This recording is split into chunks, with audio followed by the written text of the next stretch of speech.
Kapagpalang araw sa inyong lahat. Ako ang inyong lingkod, Elijah Poljan Valdez, at welcome sa ating daily devotions.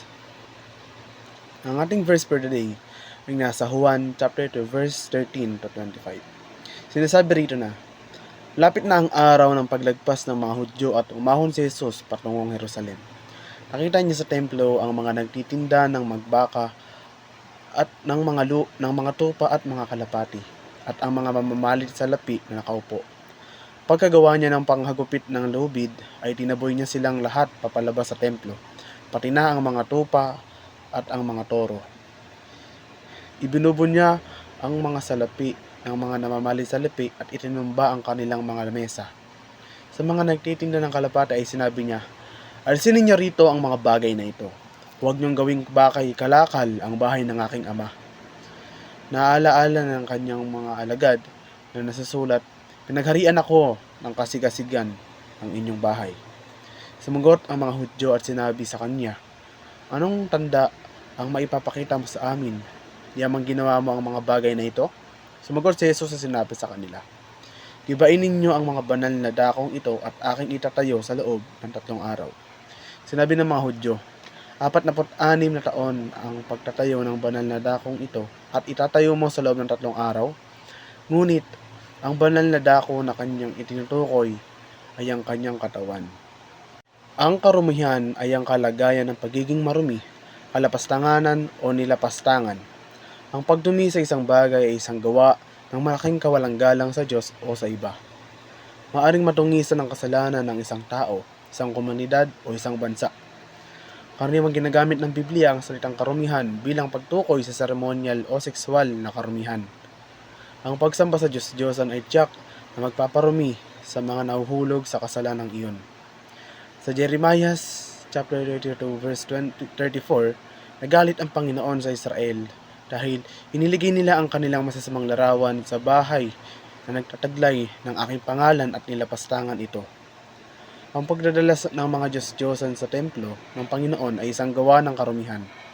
Anumang uri ng sexual na kasalanan ay nagpaparumi rin sa isang tao. Lahat ng bagay sa templo ay nagtuturo sa atin kay Jesucristo. Kapag nakikibahagi tayo sa mga ordinansa sa templo, natitiyak natin na iniisip niya tayo. Siya ay isa kasangkot sa ating buhay at siya ay nakatuon sa ating walang hanggang kaligayahan. Ang kanyang presensya ay mararamdaman habang sinisikap nating sundin siya sa ating pang-araw-araw na buhay. Habang papalapit tayo sa tagapagligtas, mas natututo tayo tungkol sa Kanya. Ang kanyang buhay ay nagbibigay ng perpektong huwaran ng kabutihan at kaligayahang para sa ating lahat. Ang relasyon sa pagitan ng simbahan at ni Kristo ay kapareho ng relasyon sa pamamagitan ng katawan at ulo. Hindi rin mabubuhay kung wala ang isa.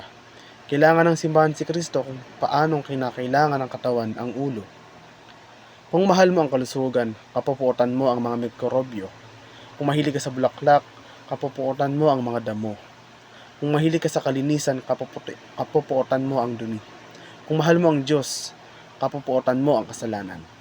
Kaya sinasabi ng Biblia, huwag ninyong ibigin ang sanlibutan o ang mga bagay na nasa sanlibutan. Ang pagsunod kay Jesus ay nangangahulugan ng pamumuhay na banal. Ang terminong kabanalan ay bumabagsak sa mahirap na panahon ngayon. Subukan lamang na iwasan ang mga isang bagay na maaaring kadudadudang mayroon kang roller than low na nasaloobin o tawagin kang holy roller. Ang isang paunang tanda ng muling pagbabangon ay isang matindi ng pananibik sa presensya ng Diyos.